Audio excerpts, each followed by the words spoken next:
Hello વિદ્યાર્થી મિત્રો, સ્વાગત છે તમારા બધાનું વિદ્યા સેતુ હસ્તી યુટ્યુબ ચેનલના એક નવા વિડીયોમાં। આજના આ વિડીયોમાં આપણે ટેટ 1 પરીક્ષાનું પરિણામ જાહેર થયેલ છે તેના વિશે ચર્ચા કરીશું।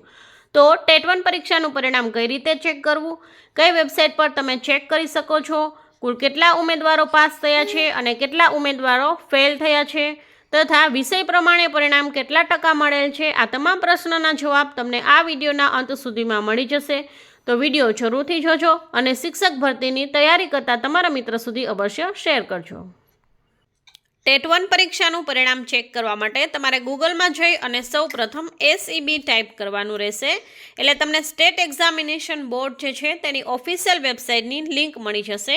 આ લિંક પર તમે ક્લિક કરશો એટલે તમને ઓફિશિયલ વેબસાઇટ મળી જશે, જેમાં તમે સ્ક્રોલ કરશો એટલે નીચે તમને નોટિસ બોર્ડ પર એક નોટિસ મળશે, શિક્ષક યોગ્યતા કસોટી ટેટ 1 2025 પરીક્ષાના પરિણામનું જાહેરનામું, જેના પર તમે ક્લિક કરશો એટલે તમે છે એ જાહેરનામું જોઈ શકો છો।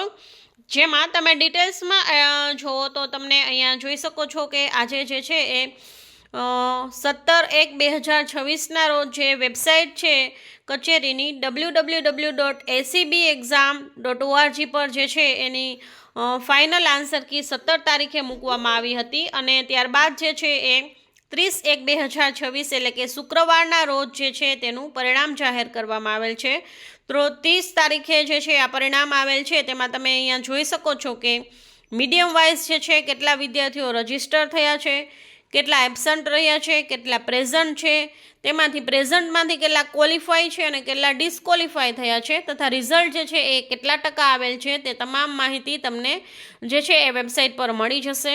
તો ગુજરાતી મીડિયમમાં આપણે જોઈએ તો ટોટલ જે છે એ 97,917 વિદ્યાર્થીઓ રજીસ્ટર થયા છે, જેમાંથી 9,257 એબસન્ટ રહ્યા છે અને પ્રેઝન્ટ જે છે એ 88,659 જેટલા છે પ્રેઝન્ટ હતા, તેમાંથી 77,835 જે છે એ નોટ ક્વોલિફાય છે અને ક્વોલિફાય થયા છે 10,825।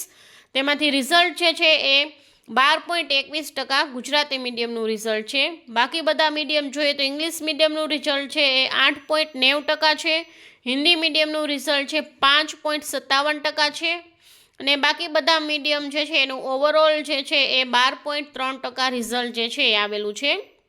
અને બાકી જો આપણે માર્ક્સ રેન્જ જોઈએ તો ટોટલ જે છે 1 થી 39 માર્ક્સ આવ્યા હોય એવા છે 2257 વિદ્યાર્થી છે, 40 થી 59 વચ્ચે માર્ક્સ આવેલા હોય એવા છે 33,826, 60 થી 81ની વચ્ચે માર્ક્સ આવેલા હોય એવા વિદ્યાર્થીઓ છે 43,136, 82 થી 89 માર્ક્સ આવેલા હોય એવા છે 7,460 વિદ્યાર્થી, 90 થી 100ની વચ્ચે માર્ક્સ આવેલા હોય એવા છે 4,141 વિદ્યાર્થી, 101 થી 120ની વચ્ચે માર્ક્સ હોય એવા છે 804 વિદ્યાર્થી, 121 થી 140 વચ્ચે હોય એવા 3 જ વિદ્યાર્થી છે, જે 3 વિદ્યાર્થી ગુજરાતી મીડિયમના છે અને 141 થી 150 માર્ક્સ હોય એવા વિદ્યાર્થી ટોટલ 1 છે અને એ એક વિદ્યાર્થી પણ ગુજરાતી મીડિયમનો છે। તો આ રીતે જે છે એ સૌથી વધારે રેન્જ આપણે જોઈએ તો 40 થી 59 વચ્ચે માર્ક્સ એક તો છે વિદ્યાર્થીને અને સૌથી વધારે છે 61 થી 81 વચ્ચેના માર્ક્સ આવેલા છે।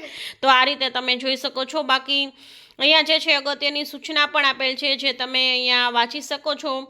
તો જો તમે પણ જો ટેટની એક્ઝામ આપેલી હોય તો તમે અહીંયા જોઈ શકો છો કે આ રીતે જે છે એ બધાના માર્ક્સ જે છે આવેલ છે અને જેના 90થી ઉપર માર્ક્સ હશે એ તમામ વિદ્યાર્થીઓ જે છે એ પાસ ગણાશે। તો આ રીતે તમે અહીંયા તમારું રિઝલ્ટ છે એ જોઈ શકો છો। જો વિડીયો સારો લાગ્યો હોય તો લાઇક અને શેર કરજો તથા કોઈ પણ પ્રશ્ન હોય તો કમેન્ટ બોક્સમાં અવશ્ય રજૂ કરજો। હવે જે છે એ રિઝલ્ટ જો તમારે એક ચેક કરવું હોય તો તમને અહીંયા બતાવી દઉં, ફોર રિઝલ્ટ ક્લિક હિયર, તેના પર તમે ક્લિક કરશો એટલે તમે અહીંયા જે છે એ સીટ નંબર અને તમારો બર્થ ડેટ નાખશો, ત્યારબાદ તમે તમારું જે છે એ આખું રિઝલ્ટ જે છે તમે અહીંયા ચેક કરી શકશો। બાકી જે છે જો તમે એક્ઝામ આપી હશે અને સીટ નંબર એન્ટર કરશો તો જ તમે રિઝલ્ટ ચેક કરી શકશો, બાકી છે એ કોઈ વિદ્યાર્થી રિઝલ્ટ ચેક નહીં કરી શકે। તો આ રીતે રિઝલ્ટ ચેક કરવાનું રહેશે। જો વિડીયો સારો લાગ્યો હોય તો લાઇક અને શેર કરજો। Thank you.